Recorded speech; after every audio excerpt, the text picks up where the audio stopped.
Uma pesquisa recente feita na Inglaterra revelou que 40% dos ingleses não creem que Jesus teve uma existência histórica real.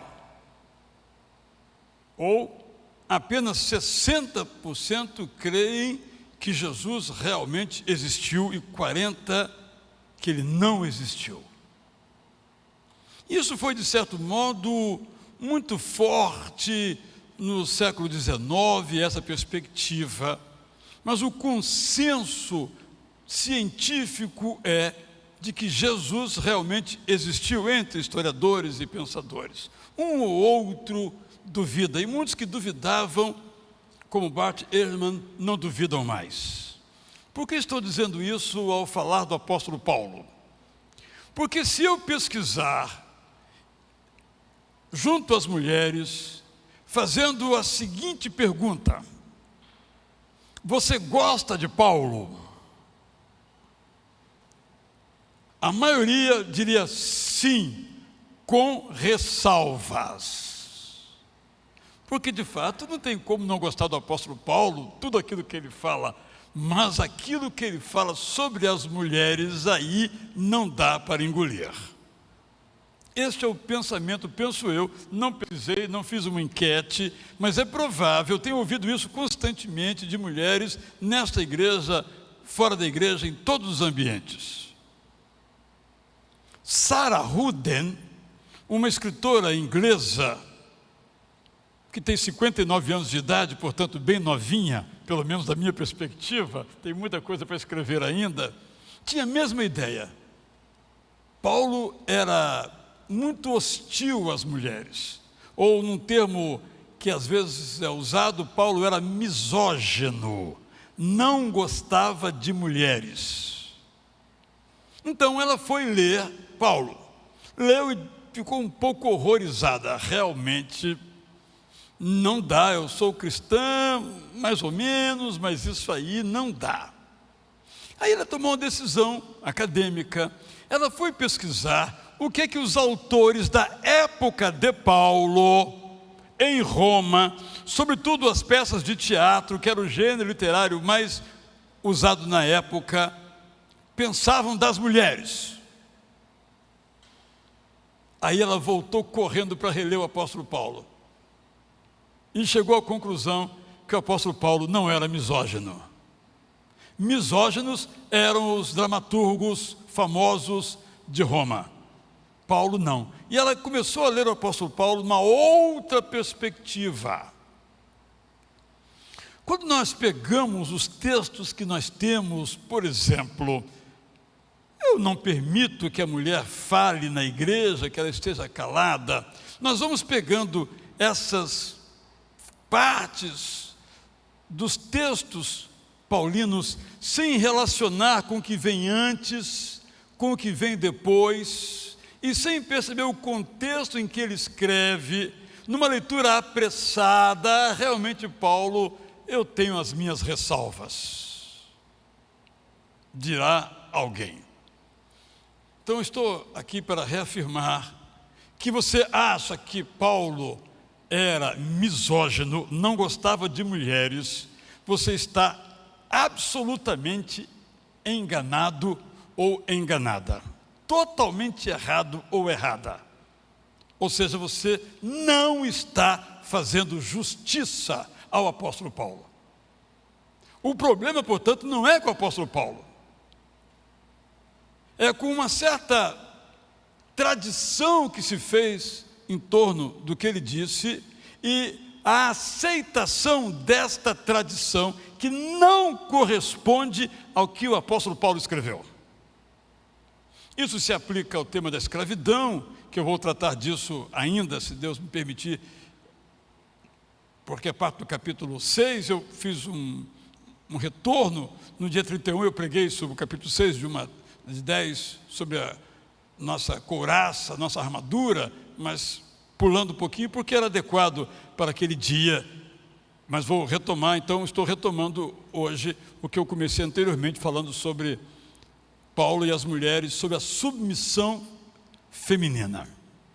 Eu disse algumas coisas, vou só mencionar muito rapidamente e dizer então algumas outras coisas nesse momento. Vou ler o texto bíblico, Efésios, capítulo 5, e quando eu falo de tradição, eu mencionei isso, mas vale a pena a gente mencionar de novo esta perspectiva. Capítulo 5, o fruto da luz e as obras das trevas, começa aqui no versículo 2.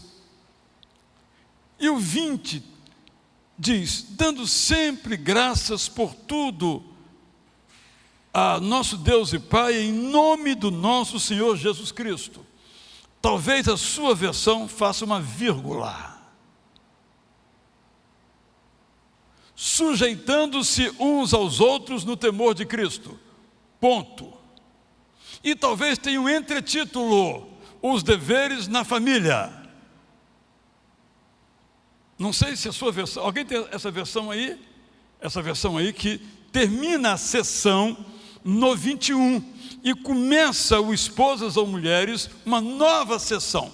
Ora, nós todos sabemos que esses entretítulos são nossas criações. Nós sabemos que na escrita antiga não havia esse tipo de pontuação e muito menos de edição de números. Os números surgiram no século XVI, por exemplo. Mas, graças a Deus que surgiram, porque seria muito difícil ler a Bíblia daquele jeito. Quando você pega um texto bíblico, você vai no museu e olha, você olha aquilo, mesmo que você saiba grego, começa e termina onde? Então, felizmente dividiram em capítulos, em versículos, e depois colocaram subtópicos, não é? Os entretítulos ou subtítulos, nos facilitando a compreensão, e fica muito bom. E na NAA, então, é sensacional esse trabalho editorial aqui feito. Mas observem, durante praticamente toda a história do cristianismo, o versículo 21 estava colado ao 20. Então era: dando sempre graças por tudo ao nosso Deus e Pai, em nome do Senhor Jesus Cristo, sujeitando-vos uns aos outros no temor de Cristo. São os frutos das luzes e as obras das trevas. E todas as versões traziam um novo setor, uma nova seção. Começa no 22, que fala então sobre as esposas. É isso que eu estou dizendo. Essa simples divisão editorial para facilitar a leitura, uma divisão equivocada, não da Bíblia, mas do editor, dos editores, deu a entender que essa sujeição é algo que faz parte do conjunto geral, mas não faz parte da vida familiar. A sujeição mútua não faz parte da vida familiar. Quando, no entanto, nós paramos em nome de nosso Senhor Jesus Cristo, ponto. Colocamos um título, o lar cristão ou as mulheres, e começamos: sujeitem-se uns aos outros no temor de Cristo, esposas. Faz uma grande diferença. E é uma diferença justa em relação àquilo que o apóstolo Paulo falou. Estou dando esse pequeno detalhe editorial porque ele contribui para uma tradição que leva algumas pessoas a terem ressalvas ao apóstolo Paulo por ser, usando a expressão comum, misógino, isto é, não gostar de mulheres. Então esse é um ponto que queria destacar. Quando o apóstolo Paulo fala em submissão feminina, devemos entendê-la, só estou recapitulando, que, segundo a Bíblia, é o reconhecimento das diferenças de gênero. Homem e mulher são diferentes. A submissão feminina, biblicamente entendida, é a afirmação de que o relacionamento entre o marido e a mulher deve ser um relacionamento exclusivo, fiel, monogâmico. Terceiro, a submissão feminina, biblicamente compreendida, quer dizer que a família precisa de uma liderança. Pode ser compartilhada, numa área fica com ela, na outra área fica com ele, e juntos vão construindo a sua família. Quarto, a submissão feminina, biblicamente entendida, tem o mesmo peso que o amor masculino. Mas isso falaremos mais adiante quando falarmos do homem. Agora eu quero acrescentar mais alguns elementos sobre a submissão feminina, para dizer que o ideal da submissão feminina e do amor masculino se aplica à questão da liderança masculina. Verso 23, o marido, diz o apóstolo Paulo, é o cabeça da mulher, como também Cristo é o cabeça da igreja, que é o seu corpo, do qual ele é o Salvador. Estamos falando aqui, portanto, num plano espiritual, não natural. No plano natural, a legislação brasileira não estabelece mais o marido como chefe de família. E quando a lei estabeleceu isso, apenas reconheceu a realidade. Por razões não ideais, muitas mulheres são chefes da família. Mas pergunte se gostam disso, se gostariam disso. Não, mas a circunstância é esta, ou por viuvez, ou por divórcio, ou por qualquer outra circunstância. Ou ela cuidava de sua família, ou a sua família não ia subsistir. Mas não é o ideal. O ideal é que ali então haja uma liderança e a lei reconhece. E muitas vezes a lei reconhece, e quando reconhece faz mal. Às vezes, não nesse caso. Por exemplo, a lei reconhece não integralmente a união estável. Eu entendo que prejudica a mulher. Mas reconhece uma situação, mas o resultado é prejudicial à mulher. Porque muitos homens se beneficiam dessa condição e começam a viver de modo promíscuo. Não, já está em união estável, vamos prosseguir aqui. E não tem, de fato, um compromisso que o casamento estabelece. Só para um aspecto aí, que é sempre uma questão bastante difícil de nós enfrentarmos. Uma mulher, num documentário que eu assisti há muitos anos, dizia o seguinte: eu chegava, punha a conta na mesa, se eu não pegasse de volta para pagar, o papel ficaria velho, porque o meu marido só queria beber. Então eu não ia trabalhar, cheguei em casa com a conta ou com o dinheiro, porque se o dinheiro fosse para a mão dele, ele ia gastar em álcool. Essa é uma situação real. É ideal? Que mulher gostaria que o seu marido não assumisse as suas funções e saísse gastando com álcool e outras coisas por aí? Agora, numa família em que o Espírito Santo é o guia, o padrão é outro. Numa família em que o Espírito Santo é guia, o marido assume o seu papel, amando a sua esposa, amando os seus filhos, sem se impor com frases do tipo: aqui quem manda sou eu. Quem fala isso é fraco. Os maridos precisam saber que a liderança tem um peso. E esse peso não é sobre a mulher, é sobre o marido, que deve se comportar com sua esposa como Cristo se comportou em relação à igreja. Paulo diz, eu sei que é difícil de entender, ele fala um mistério, mas é isso mesmo.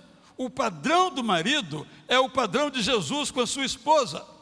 A igreja tem problemas em submeter a Jesus Cristo? Não, porque Jesus Cristo é sublime, é maravilhoso, é extraordinário, só faz bem nesse relacionamento. Ele que era Deus, diz Paulo sobre Jesus Cristo em Filipenses capítulo 2, abriu mão de ser Deus, se tornou humano, viveu entre nós. Conhecemos bastante a história, esse é o padrão para os seres humanos. A submissão, portanto, é uma atitude do coração, não um ato. E um casamento vai triunfar se for entre iguais. O casamento entre iguais vai além de papéis e fórmulas. O casamento é o espaço da comunhão entre iguais e com iguais em iguais. Se for baseado o casamento na autoridade, quem é que manda aqui sou eu. Pode ser mulher dizendo isso, o que é raro, o homem dizendo isso, aparentemente tem base bíblica. Esse casamento vai fracassar, mesmo que os dois continuem coabitando. o relacionamento no casamento, portanto, não é de hierarquia, com o marido no trono e a mulher no chão, mas de parceria. Este é o casamento realmente digno diante de Deus. Quando nós olhamos outros textos da palavra de Deus, que não são sobre casamento, nós encontramos também dificuldades, porque o apóstolo Paulo, seja em Timóteo, seja em Corinto, nas suas cartas a essa pessoa e essa cidade, parece dar a entender que as mulheres na igreja têm um papel menor, um papel diferente. E há uma dificuldade no meio batista em relação, por exemplo, a mulheres pastoras. Há alguns anos já, a convenção batista do meu estado de nascimento, o estado do Espírito Santo, fez um estudo amplo e convidou um pastor, muito meu amigo, e um outro pastor, e os dois debateram um assunto. E o assunto era se uma mulher pode ser pastora. E aquele pastor, que por acaso foi meu aluno, nesse caso é uma pena, mas ok, ele mostrou que a Bíblia não autoriza a consagração de mulheres, então a ordem de pastores daquela convenção passou a não mais autorizar as mulheres. Olha a saia justa que eu me coloquei. Eu fui pegar na igreja desse pastor, e ele ficou doente durante as conferências, ele não foi. E quando eu acabei uma das mensagens, cujo assunto eu não me lembro, eu franqueei a palavra. Nem sempre eu posso fazer isso aqui, por causa do tempo, mas eu gosto disso. E uma senhora se levantou: pois é, você sabe, eu não conhecia a mulher, né?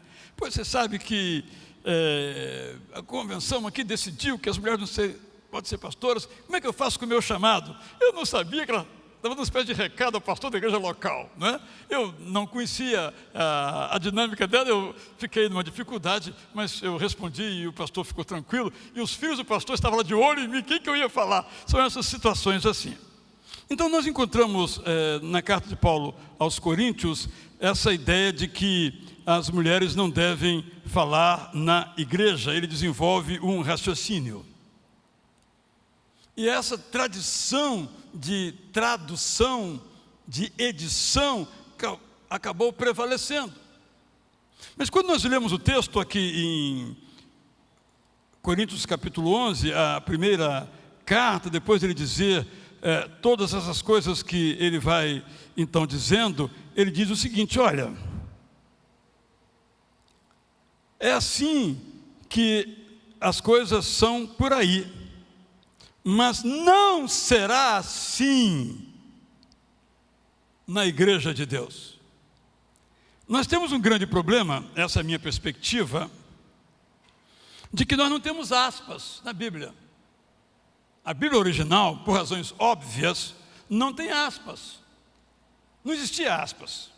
Só foram inventadas em 1942, não tinha aspas.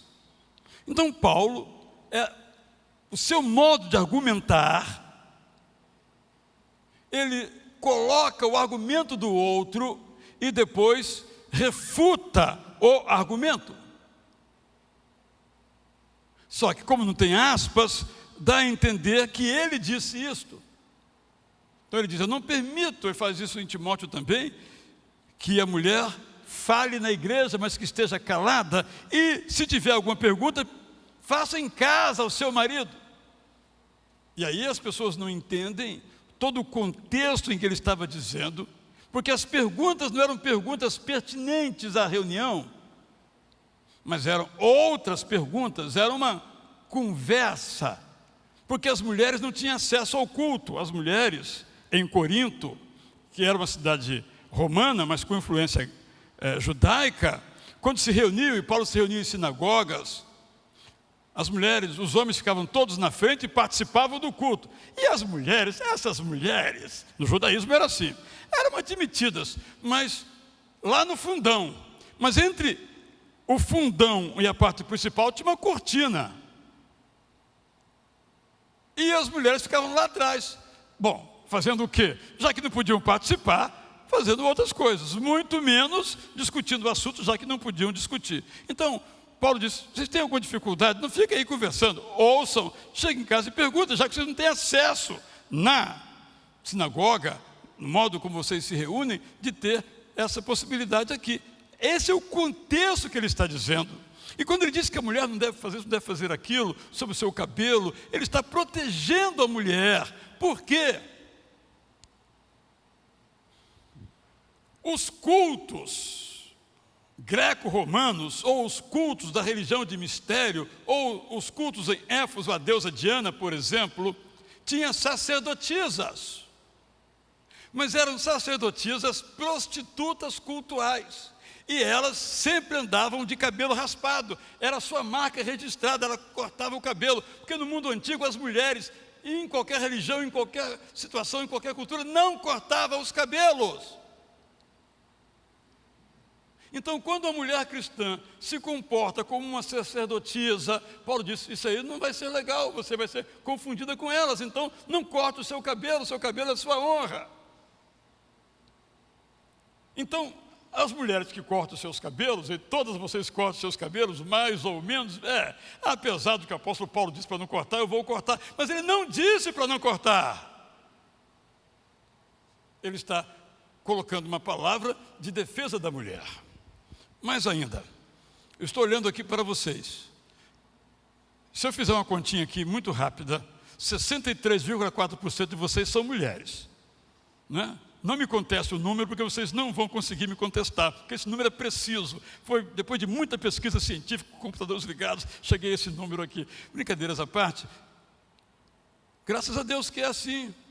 Mas quando nós lemos a Bíblia do modo como nos ensinaram a ler, dá-se a entender que vocês estão aqui, as mulheres, assim, meio que permitidas, já que não tem outro jeito mesmo, vocês estão em tudo quanto é lugar mesmo, então está bem.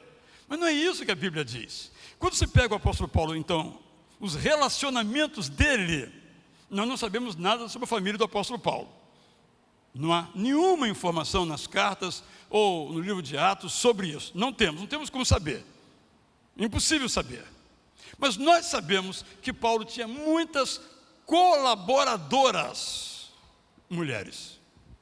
Ora, como é que Paulo tinha muitas colaboradoras mulheres, diz a mulher não fale na igreja? E há muitas evidências que algumas mulheres a que ele escrevia eram as pastoras daquela igreja. Há uma controvérsia se ele chama June de apóstola, mas é uma discussão, não dá para ter certeza. Mas ele diz, líder entre os apóstolos, seria também ela uma, só para dizer que quando você começa a ver o relacionamento de Paulo com as mulheres, não há, da perspectiva delas, bem, eu vou colaborar com Paulo, mas eu tenho uma ressalva. Paulo não gosta da gente. Impossível. Porque elas entendem que Paulo as considera.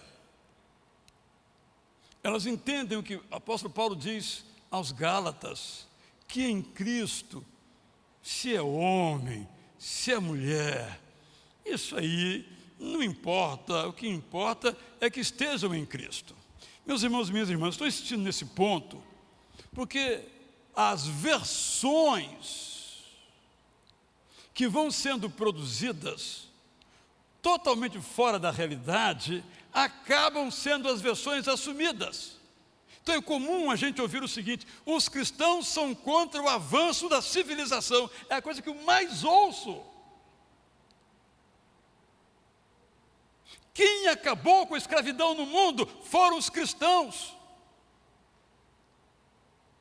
Quem recolhia as crianças que os romanos, que alguns agora querem dizer, o Império Romano, que maravilha, e os pais colocavam na roda do lado de fora, no sol, no sereno, para morrer, quem é que ia recolher e cuidava e adotava essas crianças? Eram os cristãos. Como é que eles são contra a civilização? Quem foi que acabou com a escravidão no mundo, já em Roma e depois na Inglaterra? Foram os cristãos. Quem que inventou hospitais para cuidar de doentes foram os cristãos. Quem valorizou as mulheres foram os cristãos. Vamos voltar ao pensamento greco-romano. E Aristóteles diz: a mulher só existe para fins procriativos. Vamos voltar à Grécia Antiga? Mas as pessoas, por ignorância, desculpe o tom mais forte de minha parte, e má fé, vão impondo essas versões que não têm base na realidade. Então, minha irmã, meu irmão, você não precisa ter ressalva ao apóstolo Paulo, porque ele não disse isso, que algumas pessoas dizem que ele disse. Então vamos estudar a fundo este assunto. Só fiz uma introdução a esse tema. Há muita literatura a este respeito, de ambos os lados. Mas quando nós olhamos para a história, nós vemos que as mulheres, e aqui não é nenhuma demagogia, são a força do cristianismo. Vamos tirar todas as mulheres aqui do culto, vamos ver quanto vai ficar. Não dá nem para cantar. Bom, não teria organista, correto? Então, Tamara, dá licença, dá uma saidinha aí. Não teria regente, então dá uma saidinha aí. E nem teria recepcionista, dá uma saidinha aí. Só sobraria o pastor Davi e o filho dele, né, aqui na liderança do culto. Então fiquem tranquilos, continue aí, por favor. É isso que nós temos que entender. As mulheres não são apenas por uma deferência de natureza demagógico-política o sustentáculo da igreja, elas são de fato o sustentáculo da igreja. Não falo em organização esta ou aquela, eu falo das mulheres, e falo das mulheres em suas casas, nas suas famílias. Quem é que mantém as suas famílias? Quem é que as mantém unidas? Muitos filmes que eu às vezes vejo e morre a mulher e as pessoas dizem: era a nossa mãe ou a nossa avó que mantém a nossa família unida. Quando ela morreu, a nossa família acabou. É disso que estamos falando, do valor das mulheres. Estou dizendo isso, de novo, estou me repetindo aqui, para nós não aceitarmos mentiras e não virmos a impor à Bíblia o que ela não disse. Quando eu fiz um introito aqui ao momento de intercessão e disse que a linguagem da Bíblia é uma linguagem objetiva, vamos chamar de material, ela não fala de problemas, é muito vago, ela fala de inimigos, ela não fala de segurança, ela fala de torre, ela fala de rocha, ela fala de castelo, coisas palpáveis da cultura hebraica, que talvez para nós, quem aqui já viu um castelo? Por exemplo, não faz parte da nossa cultura, mas nós entendemos porque aprendemos a ler a Bíblia. É isso que, ao lermos a Bíblia, nós temos que ter essa, vamos chamar de inteligência, não é boa palavra, esse cuidado, para que a Bíblia não diga aquilo que ela não diz. É a famosa interpretação de texto que algumas pessoas hoje reclamam. Você escreve uma coisa para alguém e a pessoa lê outra. E aí diz que você disse. E você disse: eu não disse, mas você disse, e mostra a mensagem do WhatsApp, às vezes cortada. Mas já cancelou você, já julgou você. É disso que eu estou falando, de a gente então se ater aos textos bíblicos. São vários, e nenhum deles coloca a mulher em segundo plano. Define papéis. Não adianta também querer nos impor que, do ponto de vista biológico, por exemplo, homem e mulher são iguais, porque não são. Por quê? Tem estrutura óssea, física, muscular, diferente. Não é pior nem melhor, é diferente. A igualdade não pode negar a biologia, por exemplo. Não pode negar a diferença de papéis. Alguns papéis são culturais, sim, mas alguns papéis são intrínsecos, são naturais, são necessários para que a comunidade possa prosseguir e a família possa prosseguir. Não temos que ter medo de afirmar essas coisas. Evidentemente, em nossa família, nós podemos fazer os acordos que nós quisermos para manter a unidade da família. A liderança da família, eu sempre digo assim, as famílias que têm problemas financeiros, não tem porque ganham menos do que gastam, mas tem porque gastam mais do que têm. Os dois gastam, os dois passam o cartão, os dois, quando se passava cheque, passam cheque, os dois andam com dinheiro no bolso, no final do mês, acabou. Mas se eles combinam, pode ser ele, pode ser ela, olha, vamos combinar aqui, né? Vamos ter um orçamento, vamos gastar aqui, você pode gastar até tanto, você pode gastar até tanto, mas daqui não vai, e eu vou controlar esse negócio.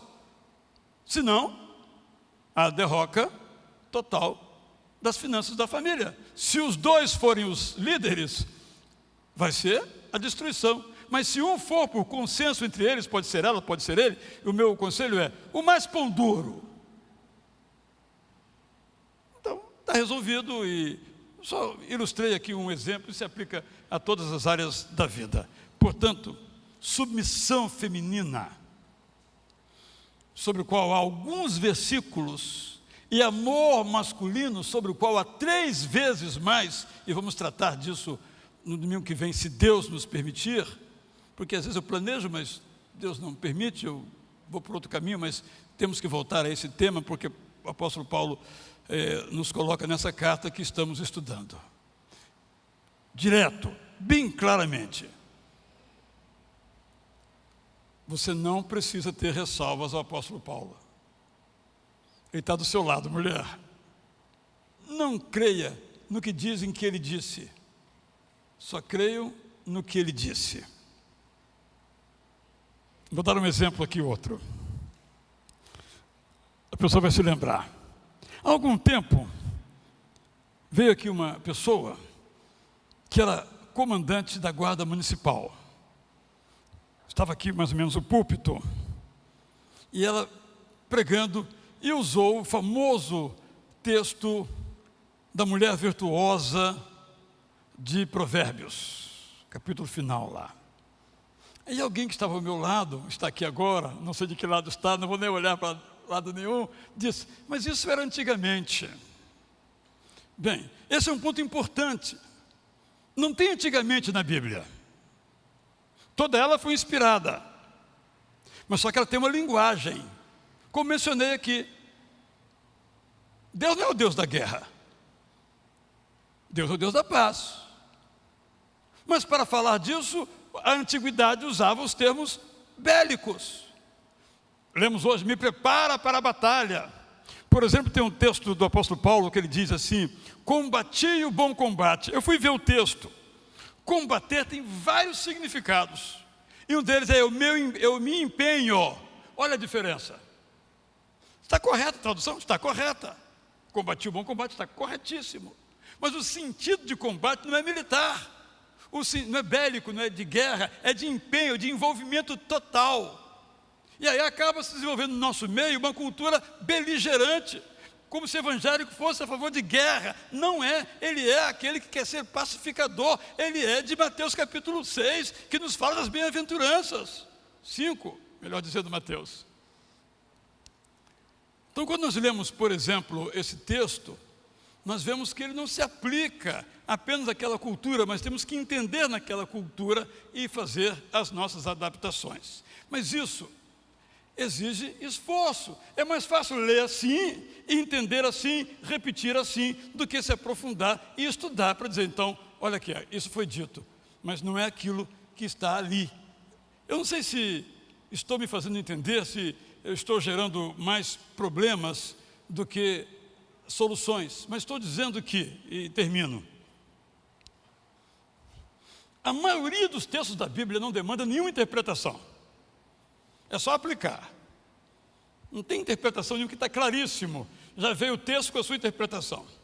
Mas há uns poucos que têm interpretação, que demanda que a gente se aprofunde para entender. Mas mesmo aqueles textos mais simples, sem Deus amou o mundo de tal maneira que deu o seu Filho único, para que todo aquele que nele crê não pereça, mas tenha vida eterna. Pereça.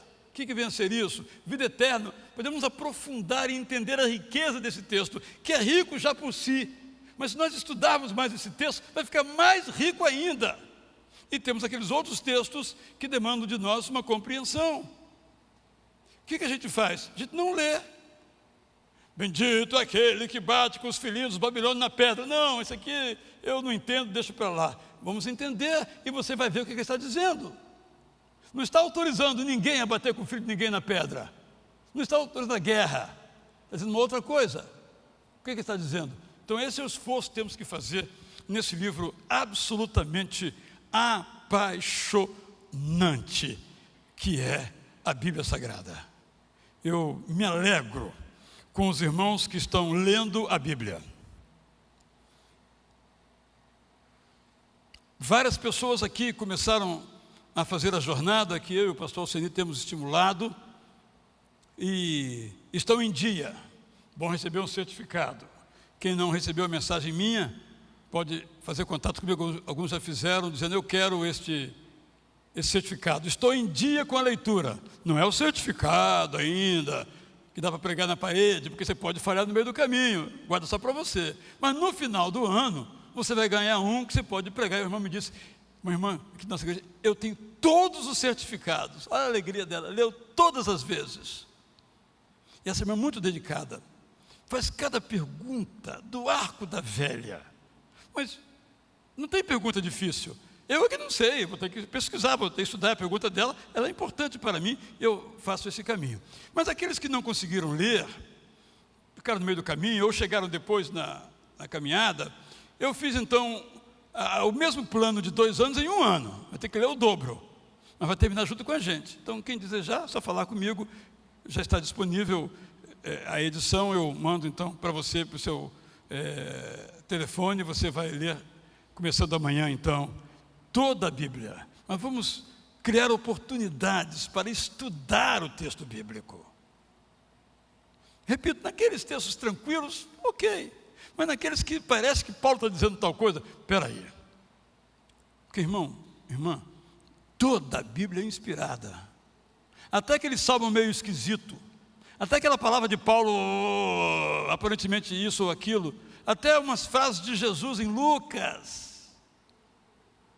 Jesus falou isso, eu vim trazer a espada. Mas ele não fala de pacificador, mas a mesma palavra, busca a paz e eu vim trazer a espada, nós temos que entender as duas, e elas não se contradizem, porque Deus não se contradiz, é o meu entendimento que se contradiz, mas não a palavra de Deus. Livro, portanto, para a gente amar e a gente praticar. Espero ter contribuído para que o seu amor pela palavra de Deus cresça cada vez mais. É um livro fora de série. Bom, preciso falar aqui, você já sabe tudo isso. É uma coisa do outro mundo, literalmente falando. É direto do coração de Deus para o nosso coração, de um modo que as pessoas que primeiramente leram pudessem entender. Mas nós não somos mais aquelas pessoas, porque o nosso tempo é outro, nossa cultura é outra, nossa época é outra. Então agora, eles não tinham que fazer nenhum esforço para entender. Nós temos que fazer esforço para entender, porque vivemos em outra época. Então, desejo que você seja um apaixonado, uma apaixonada leitor, leitora da palavra de Deus, e é assim que você vai crescer cada vez mais, seja em como conciliar as suas dificuldades. Como conciliar que você ora e as coisas não acontecem. Aí você lê a história de Isaac. Orou para ter um filho e teve. Olha que bonito. 40 anos depois. Por exemplo, né? Só para citar uma circunstância. Davi orou e Deus disse: Davi, a sua família sempre terá alguém que vai ser rei. Quando o reino se dividiu, você lê que todos os reis do norte apostataram. E todos os reis do sul, a maioria, não são todos, a maioria foi fiel. E sempre houve alguém no trono de Jerusalém porque era filho de Davi, como Deus prometeu. Isso é a Bíblia. Apenas história de reis, né? Rei esse, rei aquele, aquele nome estranho. Para que esse negócio aqui? É exatamente isso que é a palavra de Deus para a nossa riqueza e nossa compreensão. Deus nos ajude, cada dia, a entendermos a mente de Deus que está na sua sagrada palavra, sem nos deixar viver de tal modo que tenhamos vergonha dela, porque ela fala alguma coisa que não dá para aceitar. Não há nada que corretamente, inteligentemente lido e interpretado do qual nós tenhamos que nos envergonhar, que saiu da mente de Deus.